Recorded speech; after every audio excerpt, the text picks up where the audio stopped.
ጣዖታውያን ነው። ስለ ጣዖታውያን ነው የሚያወራው። ከእርሱ ሌላ ከእርሱ ሌላ ረዳት እና አማላጅም የላቸውም ነው የሚለው። ከእርሱ ሌላ ረዳት ማለት ከአላህ ሌላ ረዳትም የላቸውም፣ በተጨማሪ አማላጅም የላቸውም ነው የሚለው ቃሉ የሚለው ማለኩ እዚህ ጋር አማላጅ ተብሎ የተጠቀሰው ማን ነው? እሺ አላህ አይደለም የተጠቀሰው። አማላጅም በተጨማሪም የላቸውም ነው ራሱ ማለኩ ሚን ዱኒሂ ሚን ወሊይ ይላል። መጀመሪያ ረዳት የላቸውም፣ ከአላህ ሌላ ረዳት የላቸውም አለ። ከዛ ቀጠለና ወላ ሸፊኢን ነው የሚለው እንደዚሁም አማላጅም የላቸውም፣ በተጨማሪም አማላጅም የላቸውም ነው። አላህ ካላህ ውጪ አማላጅ የላቸውም የሚል ነገር የለውም ራሱ። በሱረቱ ጋፊር ምዕራፍ 40 ቁጥር 18 ላይ ለበዳዮች ምንም ወዳጅና ተሰሚ አማላጅ የላቸውም ይላል። ተሰሚ ገብቷል። ተሰሚ ማለት ነው። ተሰሚ አማላጅ የላቸውም። ኢቭን ዱዓ ቢያደርጉላቸውም እነዛ ሰዎች የሚያደርጉላቸው ሰዎች አላህ ዘንድ ተቀባይነት የለውም። ለምን? በዳዮች ስለሆኑ ማለት ነው። ይሄን ነው በሱረቱ ሰዲጃ ምዕራፍ 32 ቁጥር 4 ላይ እንደዚህ ከእርሱ ሌላ ለእናንተ ረዳት የላችሁም እናም አማላጅም ምንም የላችሁም አትገሰጹም ምን ይላቸዋል? ማንን? ኩፋሮቹም ካፊሮቹም ማለት ነው። በሱረቱ ሩም ምዕራፍ 30 ቁጥር 13 ላይ ለነርሱ ከሚያጓሯቸው አማላጆች አይኖራቸውም አለ። አማላጅ ምንም የላችሁም የሚለው ከእርሱ ፈቃድ ቢሆን እንጂ አያማልዱም አለ። ስለ መላእክት እንኳን ቢሆንም ለአማኞች ብቻ ነው የሚያማልዱት። መላእክት እንኳን ቢያማልዱ በሱ ፈቃድ እንጂ በሌላ ነገር ሊያማልዱ አይችልም ነው የሚለው። ለዛ ነው በሱረቱ ያሲን ምዕራፍ 36 ቁጥር 23 ላይ ከእርሱ ሌላ አማልክትን ይዛለውን አራህማን በጉዳት ቢሻ መልጃቸው ከኔ ለመመለስ ምንም አትጠቅመኝም አያድኑኝም በላቸው ይላል። ከምታመልኳቸው አማልክት መካከል ማንም አማላጅ መሆን አይችልም። ምክንያቱም ወደ አላህ ያቃርቡናል ያማልዱናል ያላቸውን ስላለ አላህ ዘንድ የላቸውም አማላጅም የላቸውም ነው እያለ ያለው። ለዛ ነው ሱረቱ ዩኑስ ምዕራፍ 10 ቁጥር 3 ላይ ከእርሱ ፈቃድ ቢሆን እንጂ አንድም አማላጅ የለም አለ ይላል። አላህ ከፈቀደው በስተቀር አማላጅ የሚባል ነገር ኢቭን መላእክቶችም ራሱ አላህ ሲፈቅድ ነው አማላጆች የሚሆኑት የሚጸልዩት። በሱረቱ መርየም ምዕራፍ 19 ቁጥር 87 ላይ እንደዛ ነው። አራህማን ዘንድ ቃል ኪዳን የያዘ ሰው ቢሆን እንጂ ማማለድ አይችሉም ነው የሚለው። ማን? መላእክቶቹም ቢሆኑ። ሱረቱ በቀራ ምዕራፍ 2 ቁጥር 255 ላይ እንደዛ ነው የሚናገረው። እርሱ ዘንድ በፈቃዱ ቢሆን እንጂ የሚያማልድ ማን ነው ይላል። የለም ራሱ ማለት ነው። ስለዚህ ቃል ኪዳን ካልያዙት በስተቀር መላእክቶች ይጸልያሉ፣ አዎ፣ ዱዓ ያደርጋሉ፣ አዎ፣ ይለምናሉ፣ አዎ። ያም ቢሆን የአላህ ፈቃድ ያስፈልጋል። ለማን ነው የሚያማልዱት? ለምዕመናን ነው እንትን የሚሉት። ለምዕመናን ማለት ለአማኞች ብቻ ነው የሚጸልዩት ማለት በሰማይና በምድር ያሉ መላእክም ብዙዎቹም ለሚለምኑለት ለሚሻው ለሚወደው ሰው በቀር ምልጃቸው ምንም አትጠቅማቸውም ይላል ሱረቱ አይ ቲንክ ነጅም ምዕራፍ 53 ቁጥር 26 ላይ ማለት። ስለዚህ ጥቅሱ የሚያወራው ነገር አማላጅ የላቸውም የሚለው ስለ ኩፋሮች ነው፣ ስለ ሙሽሪኮች ነው የሚያወራው። አማላጅ የላቸውም ሲል ደግሞ ያንን ነው የሚያመለክተው። እዚህ ጋር ጥያቄ ካለ አስተናግዳለሁ። እሺ እዛ ጋር የሚለው መላኢካዎች ከእሳት ጠብቃቸው ምናምን እያሉ የሚለምኑት ለአማኞች ነው። እሱ ግልጽ ነው፣ እዛ ጋር የተቀመጠው። ከዚህ ጋር ደግሞ አሁን የጠቀስኩልህ 651 ላይ የሚለው ከእርሱ ሌላ ምንድነው ረዳትም አማላጅም የላቸውም የሚለው ለማን ነው ያልከኝ? እሱ ለአማኝ ላልሆኑት ለቁረይሾች እነዚያም የሚለው አንተ ጋር የሚያስተጋባው ድምጽን እየሰማሁት ነው። ሚት አድርገው እናንተን በል። እነዚያም የሚለው ቁረይሾችን ነው፣ ጣዖት አምላኪያን ናቸው። ከእርሱ ሌላ ረዳትም የላቸውም እናም አማላጅም የላቸውም ነው። ተጨማሪ ነው ራሱ የሚያመለክተው ማለት ማማ ምትለው ሁለቴ ነው የመጣው። ማለኩም ይላል መጀመሪያው ማ ምትላለች አፈራሽ አለች። ማለኩም ሚን ዱኒሂ ሚን ወልይ ነው የሚለው። ወልይ የላቸውም ረዳት የላቸውም። ማ ምትለው አፍራሽ ካላ ውጭ የላቸውም ነው። ከዛ በኋላ በተጨማሪም ነው። ከዛ በተጨማሪ ምን የላቸውም አለ አርፉን ነፊ አድርጎ የሚጠቀመው። ከዛ በኋላ ምን የላቸውም አለ አማላጅም የላቸውም አለ። ሸፊኢም የላቸውም አለ። አማላጅም በተጨማሪም የላቸውም ነው እያለ ያለው ኢብኑ ከሲር። ይህንን አንቀጽ ራሱ ሲያብራራው ምንድን ነው ያለው? ተፍሲር ኢብኑ ከሲር ሲያብራራው ምን ይላል? ከእርሱ ሌላ ለእናንተ ረዳት የላችሁም ማለት እርሱ ብቻ ተቆጣጣሪና ረዳት ነው ከእርሱ ሌላ ማለት። እናም አማላጅም ምንም የላችሁ ማለት ከእርሱ ፈቃድ በኋላ ቢሆን እንጂ አንድም አማላጅ የለም ማለት ነው የሚለው። ያንን ያስቀመጠው ማለት ነው። ከዛ አንፃር ነው የተቀመጠው። አማላጅ የላቸው ሱረቱ ኑር ምዕራፍ ሱረቱ ሩም ምዕራፍ 30 ቁጥር 13 ላይ ብትመለከተው ለእነርሱ አማላጆች አይኖራቸውም ነው የሚለው። ለጣዖታውያን አማላጆች አይኖራቸውም፣ አይጸልዩላቸውም፣ ዱዓ ያደርጉላቸውም ነው። ራሱ። በተጨማሪም አማላጅ ረዳትም የላቸውም፣ ከጀሃነም የሚያስጥላቸው ረዳትም የላቸውም። በተጨማሪም ደግሞ አማላጅም የላቸውም ነው እያለ ያለው እንጂ ካላ ውጪ አማላጅ የለም የሚል ነገር ጥቅሱ ላይ አንቀጹ ላይ የለም። ይሄን ይመስላል። እሺ ማላጅ ማለት ምን ማለት ነው? ራሱ ትርጉሙ ወይ አማላጅ ማለት ዱዓ የሚያደርግ ነው፣ የሚጸልይ ነው። ሸፊ ማለት አማላጅ ማለት መጸለይ ማለት ነው። ማለደ ማለት ለመነ ማለት ነው። ለመነ የሚጸልይ የለም እያለን ነው እዛ ላይ ከሱ ሌላ ከሱ በቀር ሲል አይደለም። ለዛ እኮ ነው የምልህ። አሁንም ድጋሚ ልድገምልህ ራሱ ማለት ነው። ሱረቱ ዩኑስ ምዕራፍ 10 ቁጥር 3 ላይ ከሱ ፈቃድ ቢሆን እንጂ ይቅርታ አድርግልኝ ስላቋረጥኩ በጣም ይቅርታ አድርግልኝ። አያይሽ ልጠይቅልህ እና ድጋሚ አትመልስልኝ። አንዴ ልጨርስ። ስርዓት ሱረቱ ዩኑስ ምዕራፍ 10 ቁጥር 3 ላይ ከእርሱ ፈቃድ ቢሆን እንጂ አንድም አማላጅ የለም አለ። አላህ የሚፈቅደው ለሙሚን ብቻ ነው ዱዓ እንዲያደርጉ መላእክትን የሚፈቅደው። ስለዚህ እዚህ ጋር የሚናገረው ነገር ምንድነው? ከእርሱ ሌላ ከነዚያ ከእርሱ ሌላ ረዳት እና አማላጅም የሌላቸው ሲሆኑ አለ። ከእርሱ ሌላ የምትለው የሚመጣው አላህ ጋር ነው። አማላጅም የላቸውም የሚለው ነገር ሌላ የሚለው ነገር አንደኛው አፍራሽ ናት። ራሱ የመጀመሪያው ላይ ማምትል ናት አፍራሽ ያለችው። ማለኩም የሚለው ቃል ለእነርሱ የላቸውም ሲል ወልይ የላቸውም ወይም ደግሞ ረዳት ካላ ውጭ የላቸውም። በተጨማሪ ደግሞ ምን የላቸውም? ወላ ሸፊኢን ነው የሚለው ራሱ። አማላጅም ደግሞ በተጨማሪም የላቸውም ነው የሚለው። አላህ ዘንድ ቃል ኪዳን የገቡ ወይም ደግሞ በፈቃዱ የሚያማልዳቸው ለነሱ የላቸውም ነው እየተባለ ያለው እንጂ ካላ ውጪ አማላጅ የለም የሚል አያያዝ ነገር እዚህ ጥቅስ ላይ የለም ለማለት ፈልጌ ነው። ይህን ይመስላል ከብዙ በጥቂቱ። ምናልባት ይህ እንደዚህ አይነት ነገሮች ሲመጡ ግራማቲካሊ ማየት ጥሩ ነው፣ ተፍሲሮችን ማየት ጥሩ ነው። እንግዲህ ይህን ይመስላል ከብዙ በጥቂቱ። ግልጽ ነው። ኦኬ ወጣ። ኦኬ ሌላ ጥያቄ ያለው ሰው አስገቡ። ኡስታዝ ጀማል ካለ። መርሐባ። አሰላሙ አለይኩም ወራህመቱላሂ ወበረካቱ። ወአለይኩም ሰላም ወራህመቱላሂ ወበረካቱ። ክርስቶስን ወልደን። ስለዚህ አንዱ ያህዌ አንደኛ ግራማቲካሊ ኦንቶሎጂካሊም ተለያይተው ቁጭ ብለዋል። ስለዚህ ዳዊት ታዲያ ለምን ጌታ አለው? ጌታዬ ለምን አለው ነው ያንተ ጥያቄ። ጌታዬ ለሚለው ቃል የሚጠቀመው አዶኒ ነው። አዶኒ ነው ያለው። ምን ያለ አዶኒ ማለት ነው አይደለ? አዶኒ ማለት ያው ዝም ብሎ እንትን ማለት ልክ አብርሃም እንዳለው ማለት ነው። ኤሌዘር ምን አለ? ያህዌ ጌታዬን ባረከው ይላል። ጌታ ጌታዬን ባረከው ይላል አይደል? አዎ አይደል? ማንን ነው የባረከው? ጌታ ጌታዬን ነው የሚል ማን ጌታ ጌታዬን ባረከው ይላል። ማንን ነው የባረከው?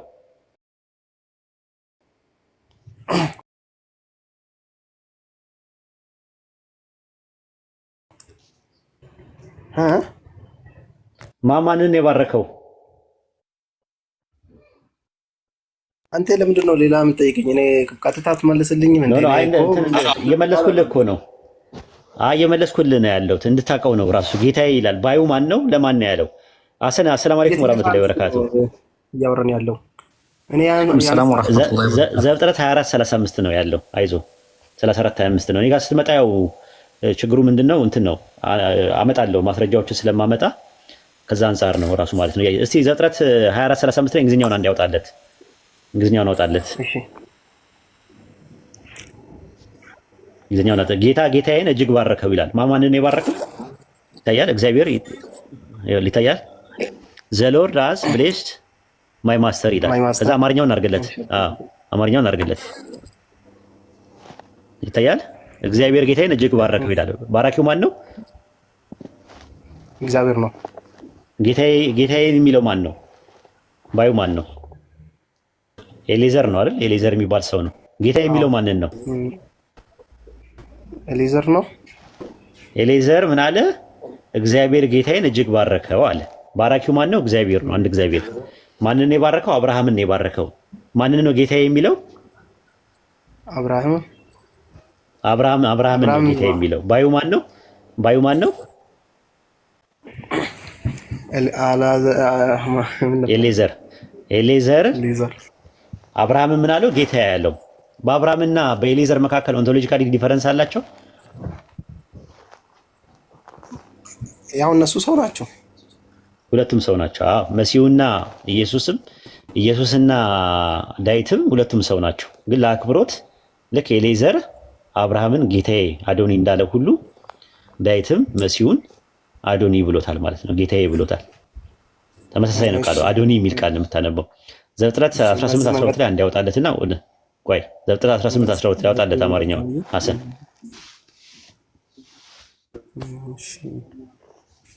ዘፍጥረት 18:12 ላይ ሐሰን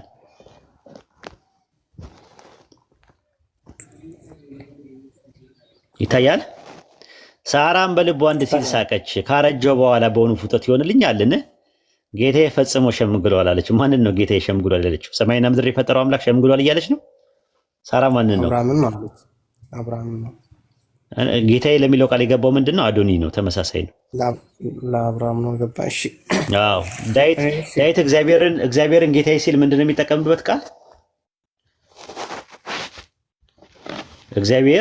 እግዚአብሔርን ጌታዬ ሲል ምንድን ነው የሚጠቀመው? ምን የሚል ቃል ነው የሚጠቀመው? አዶናይ ነው የሚለው። አዶናይ ነው የሚለው እንጂ አዶኒ አይደለም የሚለው። ፈጣሪን ሰዎች ሲያገኙት አዶናይ እያሉ ነው የሚሉት። ፍጡርን ሲያገኙ ደግሞ ጌታዬ ሲሉ ደግሞ አዶኒ ነው። አዶኒ ለፍጡር ነው። ያው ሳራ አብርሃምን አዶኒ ያለችው ጌታዬ ያለችው። እሺ አሪፍ ማለት ነው። እሺ ሊቀጥል ወይስ? እሺ ቀጥል። እንግዲህ አንድ ድል ልስጥህና ከዛ በኋላ ሌሎች ያወራሉ፣ እኔም እሰግዳለሁ። እሺ በዮሐንስ ወንጌል ምዕራፍ 15 ቁጥር 5 ላይ ከኔ ተለይታችሁ ምንም ልታደርጉ አትችሉም ይላል ክርስቶስ። ይህንን ማለት የሚችል ፍጡር አለ? ምን ላይ? መጽሐፍ ቅዱስን አላስኩም። እስቲ ዮሐንስ 15 ምዕራፍ ቁጥር 5 ላይ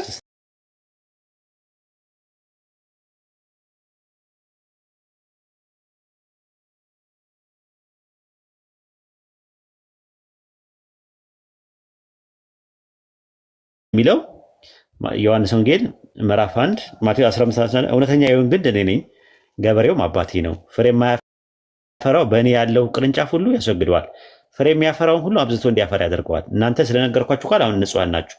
በእኔ ኑሩ፣ እኔም በእናንተም። ቅርንጫፍም በወይን ግንድ ባይኖር ከራሱን ሊያፈራ እንደማይቻል አለ። አየህ፣ እንዲሁ እናንተ ደግሞ በእኔ ባትኖሩ አትችሉም። እኔ የወይን ግንድ ነኝ፣ እናንተ ቅርንጫፎች ናችሁ። ያለ እኔ ምንም ልታደርጉ አትችሉም። በእኔ የሚኖር እኔ በእርሱ እኖራለሁ፣ ብዙ ፍሬ ያፈራል። ያለ እኔ ምንም ማፍራት አትችሉም።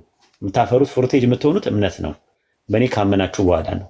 ሳታምኑ ግን እንደዛ። አሁን እሱ እዛ ላይ ጥያቄ የሆነብኝ አሁን ለምሳሌ ያለ እኔ ምንም ልታደርጉ አትችሉም ምናምን የሚል አሁን ፍጡር እንደዛ አይነት ነገር ይችላል። አዎ ያለ እኔ ምንም ነገር ልታደርጉ አትችሉም የሚለው ኮንቴክስቱ ቢያወራ ያለው ስለማፍራት ነው።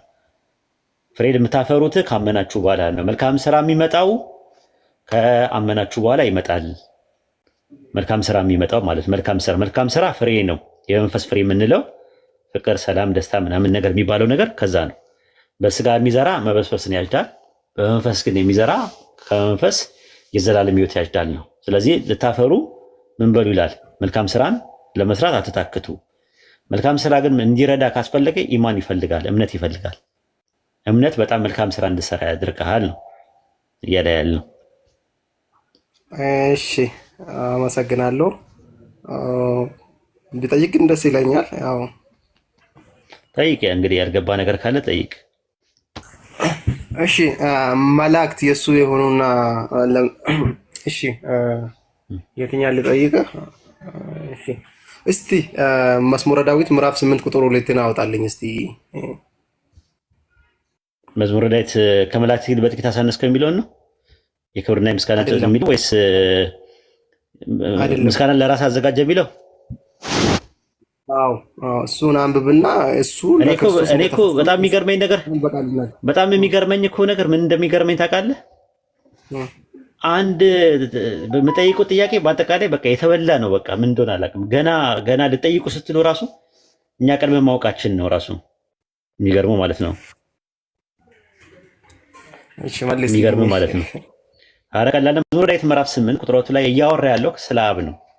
ከሕፃናትና ከሚጠቡ አፍ ምስጋናን አዘጋጀ ስለ ጠላት ይላል። አሁን ለራስ አዘጋጀ የሚለው ጥቅስ የለም።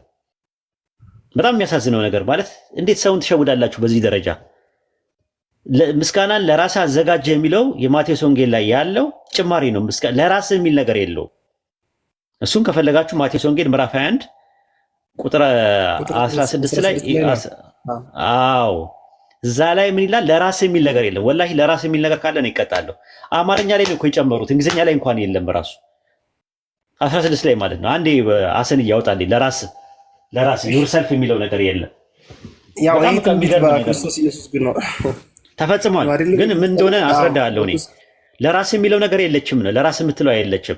አብ ነው ለወልድ ያዘጋጀው። ልክ ነው። አብ ለወልድ ምስጋናን አዘጋጅቷል። እዛው ላይ እናየዋለን። ግን ለራስ የሚል ነገር የለም። እንደዛማ ከሆነ ኢየሱስ ያዌ ሊሆን ነው ራሱ። ግባ ማቴዎስ ወንጌል ምዕራፍ 21 ቁጥር 16 ላይ ማቴዎስ ወንጌል ምዕራፍ 21 ቁጥር 16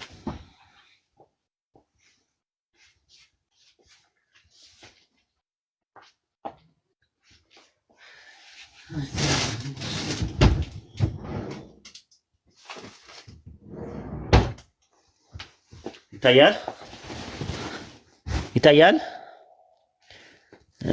እሺ እንደዚህ የሚሉትን አትሰማምን አሉት።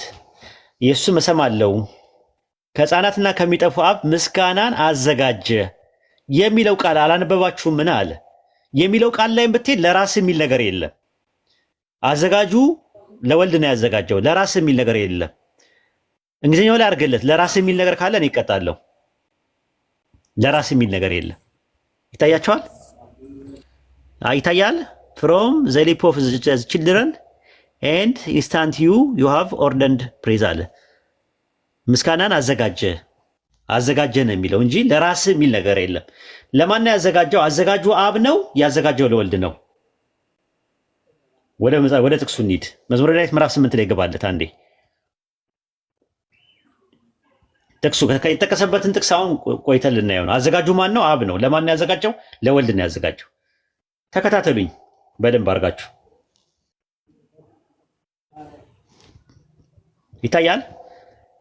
ከሕፃናትና ከሚጠፉ አፍ ምስጋናን አዘጋጀ።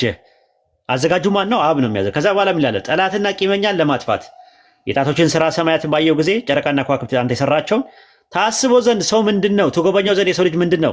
ከመላእክት ይልቅ በጥቂት አሳነስከው፣ በክብርና በምስጋና ዘውድ ከለልከው ይላል። ማንን ነው በክብርና በምስጋና ዘውድ ከለለው? በእጆች ስራ ላይ ምን አልከው አለ? በእጆች ስራ ላይ ሾምከው ይላል። ማንን ነው የሾመው?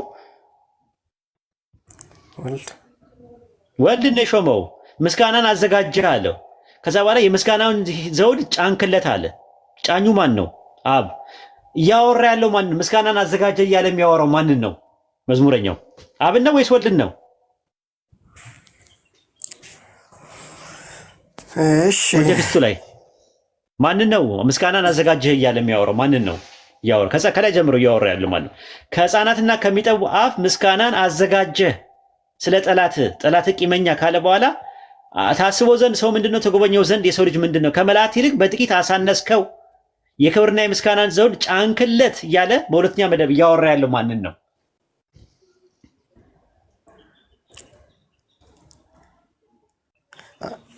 እሺ አሪፍ ነው። እሺ የመጨረሻ ልጠይቅህ እንዴ?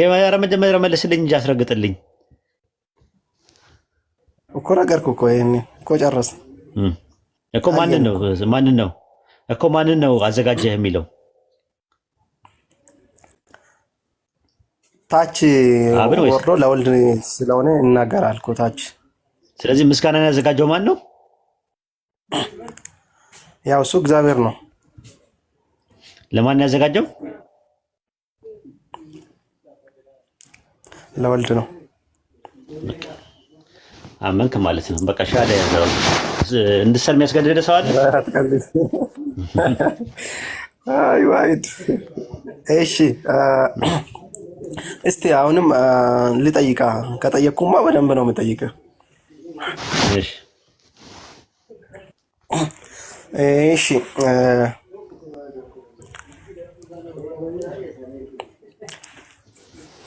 የማቴዎስ ወንጌል ምዕራፍ 13 ቁጥር 41 አውጣልኝ እስቲ። 13:41 አዎ እሺ አውጣለት። ሐሰን ነው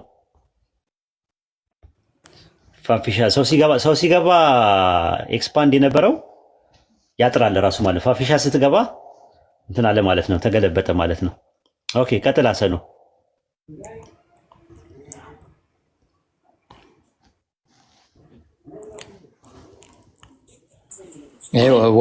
አሜን።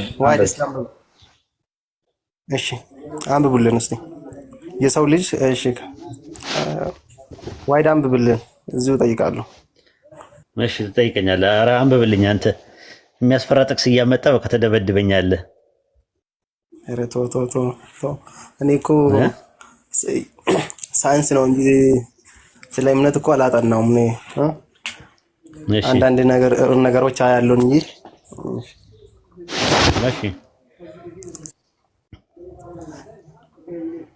የሰው ልጅ መላእክቱን ይልካል፣ ከመንግስቱ እንቅፋት ሁሉ አመፃን የሚያደርጉት ሁሉ ይለቅማል አለ። ምንድን ነው የፈለከው? መላእክቱን ይላል አንደኛ፣ ከዛ ደግሞ ይልካል የሚል ነው። መላእክቱ የሱ እንደሆነ መላእክቱ የሱ መሆኑን ያሳያል እዚህ ላይ። ከዛ ደግሞ እሱ ይልካል ይላል። መላእክቱ የሱ የሆነና መላእክቱን የሚልክ ፍጡር ይኖራል አለ ልንል እንችላለን። አለ አለ። እሺ ራእይ 12 ያሳየኛል። ራእይ 12 ላይ ያወጣለት። ራእይ 12:7 ራእይ 12:7 ላይ በሰማይም ሰልፍ ሆነ፣ ሚካኤልና መላእክቱ ዘንዶን ተዋጉት ይላል። ሚካኤልና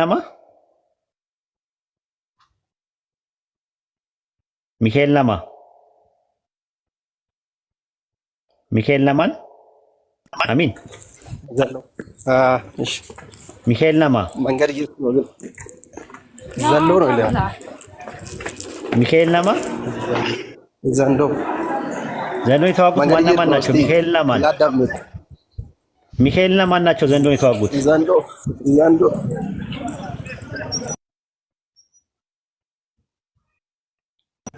ማን ናቸው?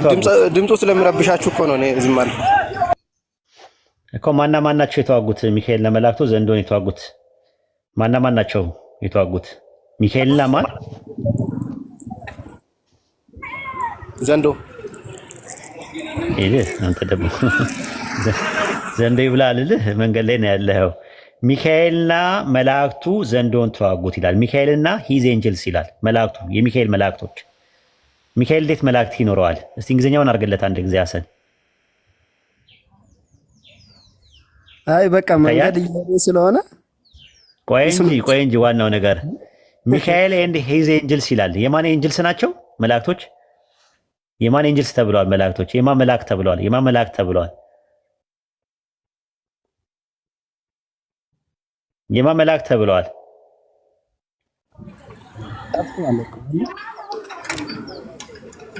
እሺ እኔ ነው ዋይድ። አዎ የማን መላእክት ተብለዋል? መላእክት የማን መላእክት ተብለዋል? እዚህ ጋር እሺ የሚካኤል ተብለዋል እዚህ ላይ። እሺ ስለዚህ ሚካኤል ምን አለው? እንደዚህ was where with him is ሚካኤል and his angels fighting። ስለዚህ መላእክቶቹ ሂስ የሚለው ወደ ማን ነው የሚጠቀው? ወደ መላእክት ነው የሚጠቀው፣ ወደ እንትን ነው የሚጠቀው፣ ወደ ሚካኤል ነው። ሚካኤል መላእክቶች አሉት። ሚካኤል የመላእክት አለቃ ነው። መልአክ እንደሚልክ ደግሞ ማስረጃ ልስጥህ። መልአክን እንደሚልክ ማስረጃ ልስጥህ። ፍጡር እንደሚልክ ማለት ነው። ራዕይ ዮሐንስ ምዕራፍ 14 ቁጥር 14 እና 15 ላይ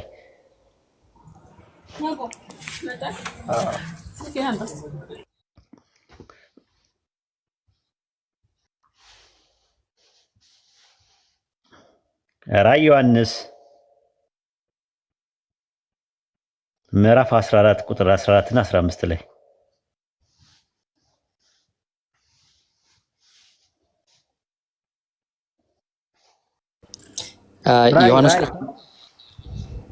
ራዕይ ዮሐንስ ምዕራፍ 14 ቁጥር 14 እና 15 አንደኛ ነው ሁለተኛ ዮሐንስ?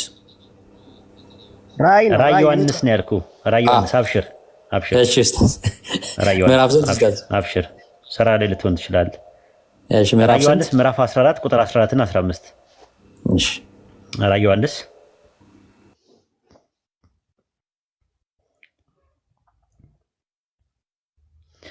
አየሁ እዚህ ጋር አየሁም፣ እነሆ ነጭ ደመና፣ በደመናው ላይ የሰው ልጅ የሚመስል ተቀምጠዋል።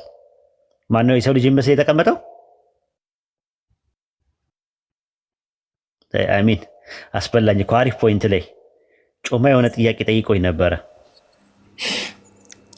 መልአክ ነው በነገራችን ላይ በራሱ ላይም የወርቅ አክሊል በእጁም ስለታም ማጭድ ነበረው አለ። ከዛ ሌላ መልአክ ከመቅደሱ አለ። ሌላ መልአክ ማለት ይሄ መጀመሪያ የነበረው 14 ላይ የነበረው መልአክ እንደነበረ ነው ማለት ነው። ሌላ መልአክ ከመቅደሱ ወጥቶ በደመና ላይ ለተቀመጠው የማጨድ ሰዓት ደረሰ፣ ማጭድ ስደድና እጨድ የሚድሩን መከር ጠውልጓል ብሎ በታላቅ ድምፅ ጮኸ አለ። ሲያዘው ታያለህ ሲልከው የማጨድ ሰዓት ስለደረሰ ማጭድን ስደድና እጨድ ብለዋል ይላል።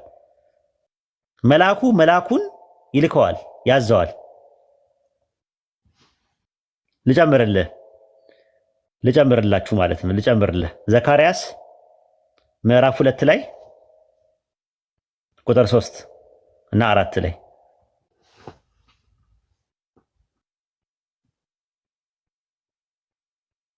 ዘካርያስ ምዕራፍ 2 ቁጥር 3 እና 4 ላይ እነሆ ከኔ ጋር ይነጋገር የነበረው መልአክ ወጣ፣ ሌላም መልአክ ሊገናኘው ወጣ። ከዛስ እንዲህም አለው፣ ሩጥ ይህን ጎልማሳ እንዲህ በለው፣ በኢየሩሳሌም በውስጡ ካሉ ሰዎች አንሶች ብዛት የተነሳ ቅጥር ወደሌላቸው መንገዶች ሆናለችና ትኖራለች አለው ይላል።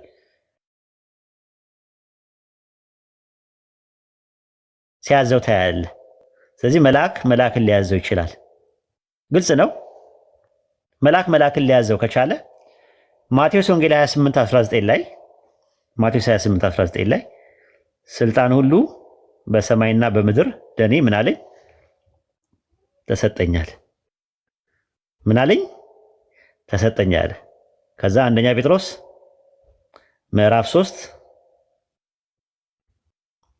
ቁጥር 22 ላይ እርሱ መላእክት፣ ስልጣናት፣ ኃይላት ከተገዙለት በኋላ ይላል። መላእክቶች ይገዙለታል፣ ይታዘዙለታል፣ ይልካቸዋል።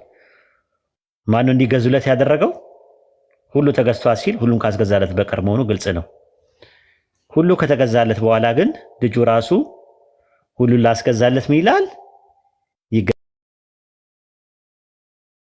ይገዛል። ሁሉ ተገዝቷል ሲል ሁሉ ካስገዛለት በቀር መሆኑ ግልጽ ነው። ሁሉ ከተገዛለት በኋላ ግን ልጁ ራሱ ሁሉን ላስገዛለት ይገዛል አለ። ስለዚህ ሁሉን ያስገዛለት ማን ነው? አብ ነው። ለማን? ለወልድ። በሰማይና በምድር ያሉት ሁሉ መላእክትን ቢያዝ መላእክትን ቢልክ ምን ቢል እንደ ባይብል እኮ ሆነ ማለት ነው። ይሄን ይመስላል። ኡስታዝ እሱ መርፌን ወቅቷል እና አይበቃው። አንዴ እናውራ ሰዓት ከሰጠኝ። እሺ እናውራለን፣ ግን ምሳ መብላት አለብኝ። ሰላት መስገድ አለብኝ። እስከዛ ካሰን ጋር እስቲ አንድ ጊዜ ላውራ ከሌሎች ጋር። ሰላም አለይኩም ወራህመቱላህ። ማራማው ተባላት ምን አለች? ፋፊን ገስት ላይ የነበረችዋን ማለት ነው ብሎክ አረገቻት። አሁንም ድጋሚ ብሎክ አርጋ አስወረደቻት። ጀማል እሺ ቀርታሽ ማርሐባ። ብሎክ የተደረገ ሰው አትፍቱ። ብሎክ ያደረገ ሰው ኃላፊነቱን እኔ ጋር ነው የሚመጣው። በውስጥ አውሩ። እንደዚህ አይነት ነገር ሲኖር አውሩ። በውስጥ አውራት ማራማይትን ካለችም እንደዚህ አይነት ነገር ፐርሰናል የሆኑ ነገሮችን ወደ ሚዲያ አታምጡብን። በውስጥ አውሩ። እሺ ጀማልዬ፣ አድሚን እርስ በርሳችሁ ተመካከሩ። እንደ አይነት ነገር ሲኖር እሺ ኡስታዝ ይቅርታ። እሺ ይቅርታ መርሐባ። እሺ አብሽር። እሺ ተታወሩታላችሁ። ነጃሽን ሐሰን እኔ ልስገድ። አዎ ኡስታዝ እናወራዋለን። ኡስታዝ መርሐባ። በቃ አንተን ነበር የፈለኩ ችግር የለውም እኮ ቆይባለሁ። 20 ደቂቃ ምናምን 10-20 ደቂቃ ትሰጠኛለህ ለኔ ሰግጄ እስከምመጣ? ይቻላል። በቃ ካሰን ጋር ሌላ ሰው አስገቡን። አይ ካሰን ጋር እንቀጥላለን። እስከዛ አንተ ተመልሰና ችግር የለውም።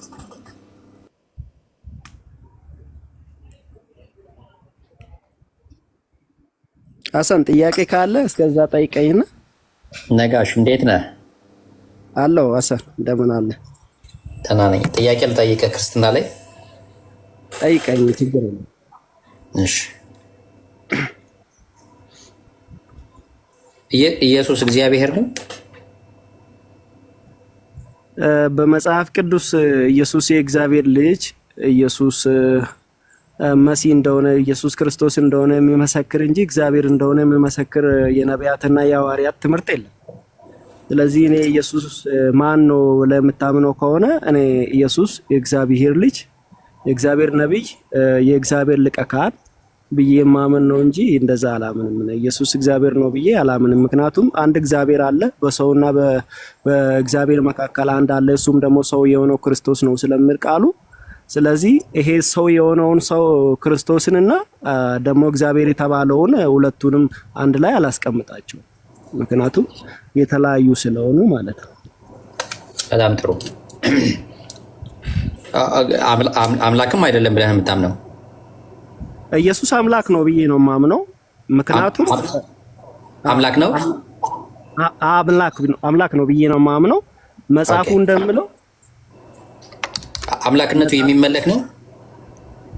አምላክነቱ የሚመለክ ሳይሆን አሁን ለምሳሌ ዘጸአት ምዕራፍ 7 ቁጥር 1 ላይ እግዚአብሔር ሙሴን አለው እኔ በፈርዖን ላይ አምላክ አድርጌያለሁ፣ ወንድም አሮን ደግሞ ነብይ ይሆናል አለው። ስለዚህ መዝሙር 82:6 ላይ ይመስለኛል እኔ ዛሬ አማልክት አልኳችሁ ይላል። ስለዚህ አማልክት ማለት የብዙ ብዛነትን የሚገልጽ ፕሉራል ማለት ነው። ስለዚህ አምላክ የምንላቸው ቃሉ የመጣላቸው ዮሐንስ ወንጌል ምዕራፍ 10 ቁጥር 33 ጀምረን እስከ 35 ስናየው ኢየሱስ ራሱ ቃሉ የመጣላቸው አማልክት ናቸው ብለው ለፈሪሳውያን ሲመልስላቸው እንመለከታለን። ስለዚህ አምላክ ማለት የባህሪ አምላክነት አለ፣ ደግሞ የጸጋ እግዚአብሔር ለቅዱሳን ነቢያት የሰጣቸው ስልጣን ወይም ደግሞ ቃሉ የሰጣቸው እግዚአብሔር እሱን ቃል የመሰከሩ ነቢያት አማልክት ይባላሉ። ከዛ አንፃር ኢየሱስ ምን ይባላል? አምላክ ይባላል። ደግሞ ያው እግዚአብሔር ልክ እንደ ሙሴ ኢየሱስን አምላክ አድርጌሃለሁ ባይለውም የኢየሱስ አምላክነት ልክ እንደ ሙሴ የሹመት ነው እያልከኛለህ? በትክክል እንዴ አብ ቀድሶ ወደ ዓለም የላከው ልጁን እናንተ ታወርዳላችሁ ብሎ ኢየሱስ እኮ በቃ ነገራቸው እኮ። ከላይ ምን አላቸው? እሺ ቀጥል። ከላይ ምን አላቸው ኢየሱስ? አንተ ስለ መልካም ስራ አይደለም የምንወግር አንተን አምላክ ስለማድረግ ነው አሉት። በስልጣን ስለምናገር ኢየሱስ ከአብ ዘንድ የተቀበለው የቃል ሙላት አለው። እግዚአብሔር የላከው ስለ እግዚአብሔር ስለሚመሰክር እሱ በስልጣን ሲናገራቸው ደንግጦ ምን አሉት? በቃ አንተ ስለ አምላክ ራስን አምላክ ስለማድረግ ነው የምንወግር እንጂ ስለ መልካም ስራ አይደለም አሉት። ከዛ በሕጋችሁ እናንተ አማልክት ናችሁ ተብሎ ተጽፏል አላቸው። ስለዚህ ከዚህ አንፃር ነው እኔ አምላክነቱን ይቀበለዋለሁ። አይ ግን አምላክነቱ የሚመለክ አይደለም፣ ነገር ግን የሹመት አምላክነት አለው። ልክ ለሙሴ በፈርዖን ላይ እንደሾመው የዛ አይነት ሹመት እንጂ የሚመለክ አምላክ ሆኖ አይደለም። ለምን ኢየሱስ እኮ አብ ደግሞ ከስም ሁሉ በላይ ስም ሰጠው በምድር በሰማይ ሁሉ ለእግዚአብሔር አብ ክብር ለኢየሱስ ክርስቶስ ጌታ እንደሆነ ምላስ ሁሉ ይመሰክራል አይደል? ፊልጵስዩስ መጽሐፍ ስላልያዝኩ ይቅርታ፣ አንድ ስልክ ስለያዝኩት ነውና ስለዚህ ኢየሱስ ልናከብረው ይገባል፣ ልናመልኮም ይገባል። ምክንያቱም አብ ከስም ሁሉ ቆይ አሁን ይኸውልህ ተመልሰህ ወደ አምልኮ እየመጣህ ነው። ልናከብረው ይገባል። አሁን እናከብረዋለን። ልክ ሙሴን በምናከብርበት፣ አብርሃምን በምናከብርበት፣ ዳዊትን በምናከብርበት እናከብረዋለን። ከዛ በላይ ክብር በተሻለ ነው የምናከብረው። በተሻለ እንደምታከብረው እስኪ ማስረጃ ስጠኝ። ይኸው እሱ እኮ ራሱ ዝቅ በማድረጉ ከስም ሁሉ በላይ ስም ሰጠው ይላል። እስቲ እዚህ ጋር አውጣልኝ እስቲ። ቆይ እሱ ራሱን ዝቅ ማድረጉን ሳይሆን እግዚአብሔር ልክ ሙሴን አምላክ አድርጌሃለሁኝ ይለዋል አይደለ? ኤሎሂም አድርጌሃለሁ ይለዋል። በትክክል በአንደበቱ። ኢየሱስን ግን ኤሎሂም አድርጌሃለሁ ወይም አምላክ አድርጌሃለሁ ብሎ የተናገረበት ነገር አለ እግዚአብሔር? ኢየሱስ ብቻ አይደለም ቃሉ የመጣላቸውም አምላክ ይባላል። ኖ ለሙሴ እኮ ቃል አይደለም የመጣለት ምንድነው የመጣ? በፈርዖን ላይ አምላክ አድርጌሃለሁ አሮንም ነብይ ይሆንልሃል ብሎ ነው ያለው አይደል? በትክክል። በጣም ጥሩ። ሙሴ ህግጋትን ተቀብሏል፣ ከፈጣሪ ቃልን ተቀብሏል። ነገር ግን ፈጣሪ በቀጥታ ምንድነው ያለው? ሙሴን አምላክ አድርጌሃለሁ አሮን ወንድምህም ነብይ ይሆንልሃል ነው ያለው።